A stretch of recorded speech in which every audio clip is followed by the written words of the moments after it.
Salam, selamat malam kepada Bapak, Ibu, serta saudara-saudari sekalian. Selamat berjumpa pada malam hari ini. Kita akan mengadakan malam persekutuan tiap hari Jumat. Walaupun kita pada acara malam ini secara online, tapi kami percaya Tuhan pasti akan memberkati walaupun kita mengadakannya di rumah kita masing-masing. Untuk malam hari ini, marilah kita mulai persekutuan pada malam hari ini dengan saat teduh sejenak. Saat teduh dimulai.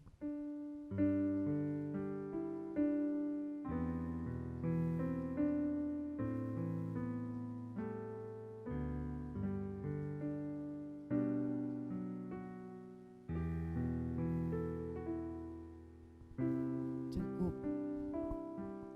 Mari kita memuji nama Tuhan dengan nyanyian KJ 15 bait 1 dan 3. Berhimpun semua menghadap Tuhan, dan pujilah Dia pemurah benar. Berakhirlah segala pergumulan, diganti kedamaian yang besar.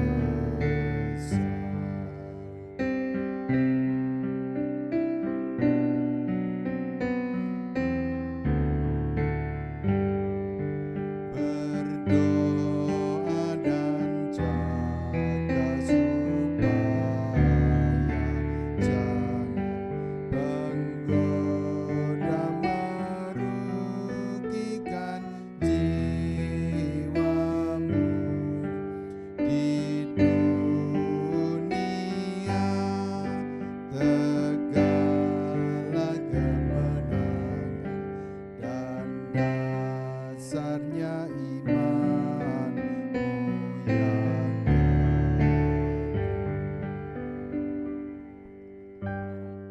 Doa. Bapa kami yang di surga, pada malam hari ini Tuhan, kami datang di hadapan pada malam hari ini kami mengucap terima kasih Tuhan. Tuhan telah memberkati aktivitas kami dari pagi hingga malam ini. Untuk saat ini Tuhan, kami akan mengadakan persekutuan yang hari Jumat. Berkati Tuhan dari awal, pertengahan hingga akhir nanti. Dan sebentar lagi kami akan mendengarkan firman-Mu yang akan dibawakan oleh Bapak Sigit. Buka kami masing-masing Tuhan, apa yang dibawakan oleh Bapak Sigit biarlah bagi kehidupan kami. Ampuni segala dosa-dosa kami Tuhan, hanya di dalam nama Tuhan Yesus kami mengucap syukur. Haleluya, amin. Bapak Sigit yang persilakan. Ya, salam Bapak Ibu yang terkasih dalam Tuhan Yesus Kristus. Bertemu kembali dalam persekutuan kita pada malam hari ini. Sudah kangen ya rasanya kita bersekutu, bisa bertemu kembali, bisa bergabung kembali, bisa bersuka cita bersama. Tapi karena pandemi saat ini belum memungkinkan kita untuk bertemu, dan saat ini kita mengadakan persekutuan secara online. Tidak apa-apa ya Bapak Ibu dan saudara-saudara semua? Iya. Malam hari ini Tuhan juga menyapa kita, menolong kita, dan akan memberkati kita.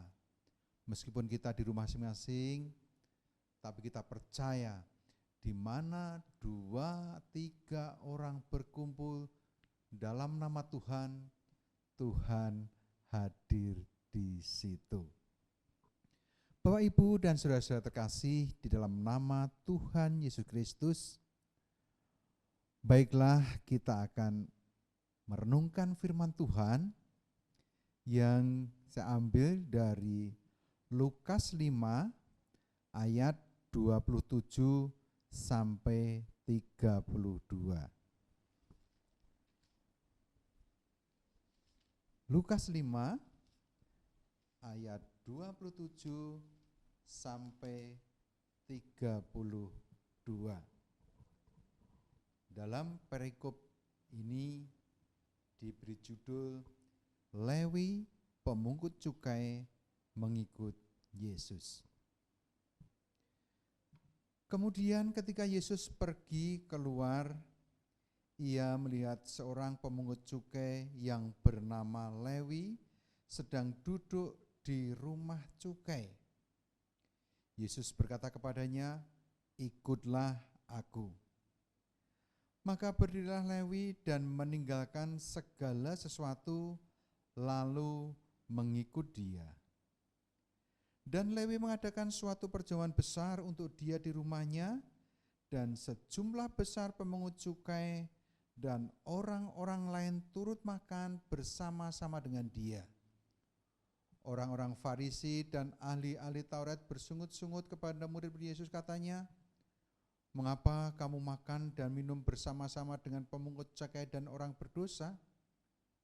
Lalu jawab Yesus kepada mereka, katanya, "Bukan orang sehat yang memerlukan tabib, tetapi orang sakit. Aku datang bukan untuk memanggil orang benar, tetapi orang berdosa supaya mereka bertobat." Demikian pembacaan firman Tuhan, dan yang berbahagia adalah setiap kita yang menerima firman Tuhan ini dan melakukannya dalam kehidupan sehari-hari. Amin. Ibu dan saudara-saudara yang terkasih di dalam Tuhan Yesus Kristus, perenungan firman Tuhan pada malam hari ini, kalau boleh saya memberi judul menggerutu, atau dalam bahasa Jawanya ngrundel. Ya, menggerutu atau ngrundel. Mungkin sangat asing atau sudah lupa, wah lu ngerundel apa lain. Menggerutu. Sebelum kita masuk, ada sebuah ilustrasi begini. Ada seorang pemuda yang datang ke gereja untuk ibadah, dan seperti kebanyakan kita, kalau kita datang beribadah, fasilitas yang kita gunakan selain Alkitab, biasanya kita juga membawa HP yang di sana juga bisa digunakan untuk membuka Alkitab, bisa digunakan untuk membuka pujian. Juga dalam gereja sebelum ibadah biasanya sudah ada peringatan, baik melalui mimbar gereja atau mungkin dari media online sudah dinyatakan bahwa siapa yang membawa HP harap dimatikan atau di silent. Bapak Ibu yang terkasih, karena sesuatu hal pemuda tadi datang terlambat. Pemuda tadi datang terlambat dan lupa mematikan ponselnya.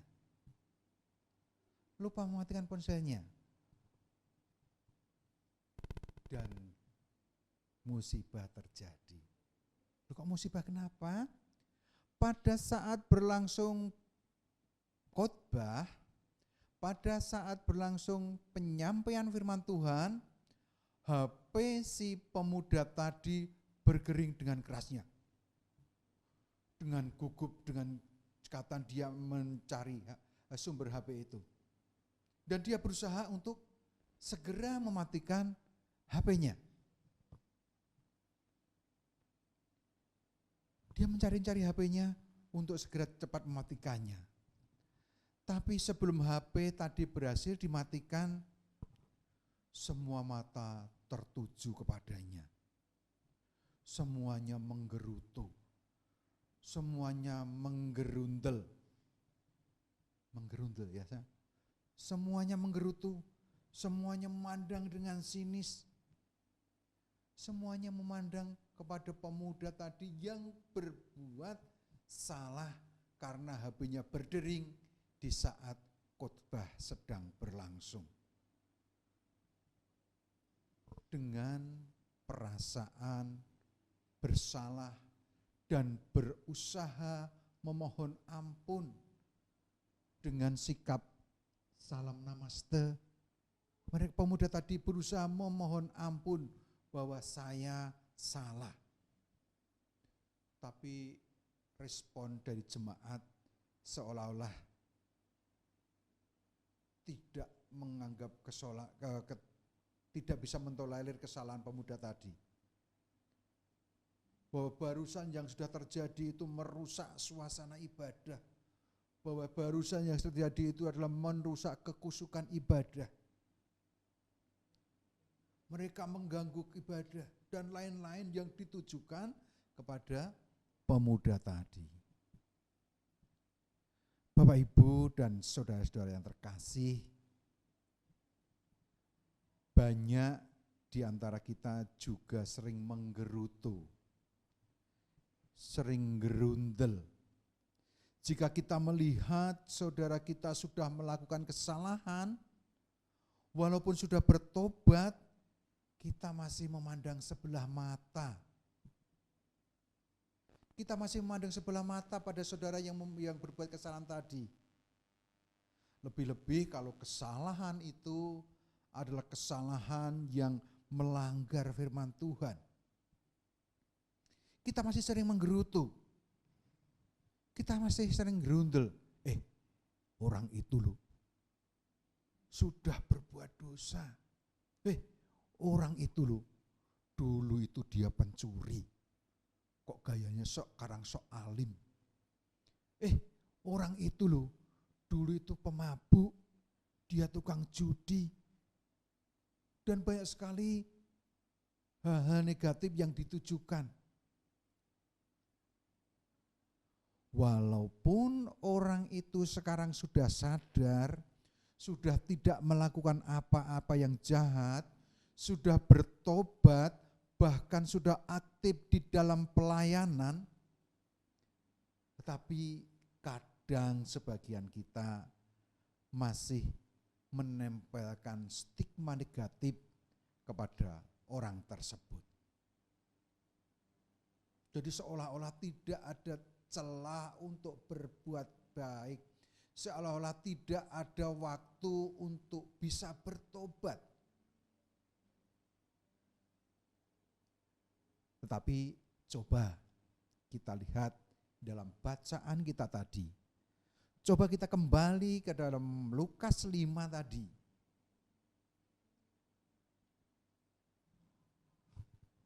Sama orang-orang Farisi dan ahli Taurat, mereka menganggap adalah orang-orang suci. Dari anggapan mereka sendiri bahwa orang-orang Farisi dan ahli Taurat itu mereka menganggap orang-orang suci.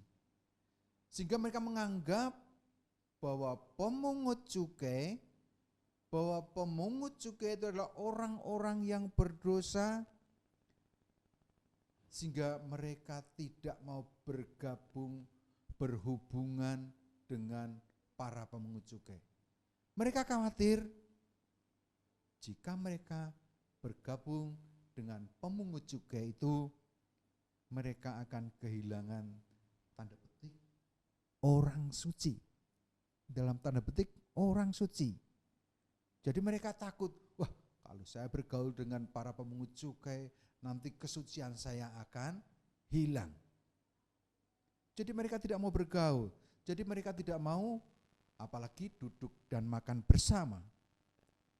Sangat tidak mau.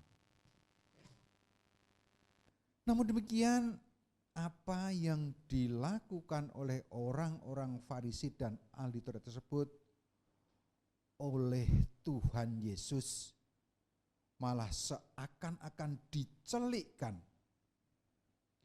Karena apa? Tuhan Yesus bahkan duduk bersama para pemungut cukai dan makan bersama-sama para pemungut cukai itu. Oleh Tuhan Yesus akan dijelaskan bahwa orang suci itu tidak ditentukan oleh indahnya baju, oleh indahnya perhiasan yang dipakai, oleh nikmatnya makanan yang mahal dan mewah, oleh jabatannya, oleh kedudukannya. Siapa mereka mau bergaul tidak tergantung kepada itu. Tapi Tuhan Yesus malah bergaul dengan orang-orang pemungut cukai itu. Ini seakan Tuhan Yesus memberi contoh. Tuhan Yesus memberi contoh bahwa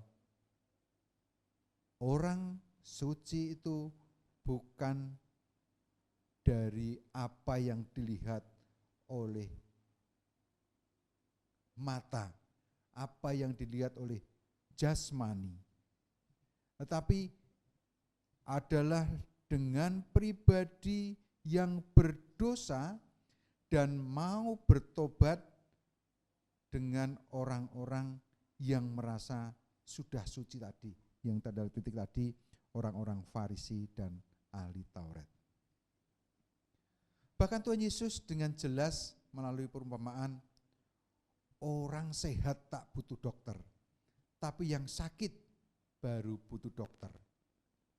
Aku datang bukan untuk memanggil orang benar, tetapi orang berdosa supaya mereka bertobat.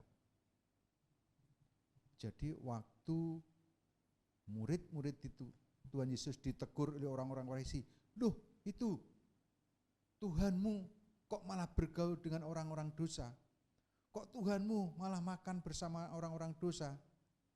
Tuhan Yesus menjawab, "Yang butuh dokter bukan orang sehat, tapi yang butuh dokter adalah orang sakit." Orang benar tidak butuh diselamatkan, tetapi orang berdosa supaya mereka bertobat. Saudara-saudara yang terkasih, Tuhan Yesus mau mencari dan makan bersama dengan orang berdosa dan supaya mereka mau bertobat. Maka dari itu kita sebagai anak-anak Tuhan jangan merasa sok suci. Jangan merasa sok suci dengan menilai orang lain dengan banyak kesalahan, dengan menilai orang lain dengan banyak kekurangan, tanpa melihat kekurangan diri kita sendiri, tanpa menyadari akan kelemahan kita sendiri.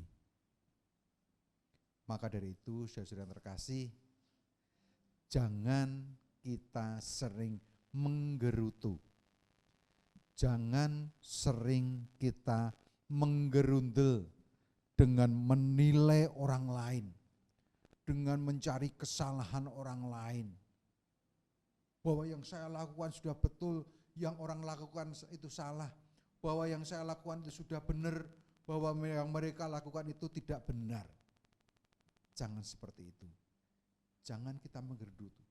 Tapi biarlah kita mengoreksi diri kita sendiri, biarlah kita mengoreksi apa yang kita kerjakan tanpa harus menyalahkan orang lain, tanpa harus mencari kesalahan orang lain. Kalau dalam peribahasa, selumbar di matamu, selumbar di matamu biarlah engkau hapus sebelum engkau menghilangkan balok di mata saudaramu. Kurang lebih seperti itu. Jadi sebenarnya kita melihat kesalahan orang lain itu banyak, tapi kita tanpa menyadari kesalahan kita itu juga lebih besar. Lebih baik kita mengakui kesalahan kita dan bertobat supaya kita mendapat pertolongan Tuhan. Jangan menggerutu, tapi berbuatlah hal-hal yang bermutu. Tuhan Yesus memberkati. Amin. Mari kita berdoa. Bapa kami dalam surga, terima kasih untuk firman-Mu malam ini. Dan biarlah apa yang sudah kami terima ini boleh mengingatkan kami, supaya kami tidak merasa menjadi orang benar, tidak merasa menjadi orang suci, tapi biarlah kami boleh mengakui kesalahan kami dan terlebih mau bertobat dan mohon ampun kepada Tuhan. Ampuni akan dosa-dosa kami apabila yang kami sampaikan atau dalam kami menyampaikan ini ada dosa. Di dalam nama Tuhan Yesus Kristus kami sudah berdoa. Amin. Terima kasih pada Bapak Sigit. Marilah Bapak, Ibu, dan saudara-saudara sekalian yang dikasihi Tuhan Yesus, kita sambut firman ini dengan menyanyikan lagu KJ 363 bait 1 dan 2.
Bapak, Ibu, dan saudara terkasih, kita akan mengakhiri persekutuan kita pada malam hari ini.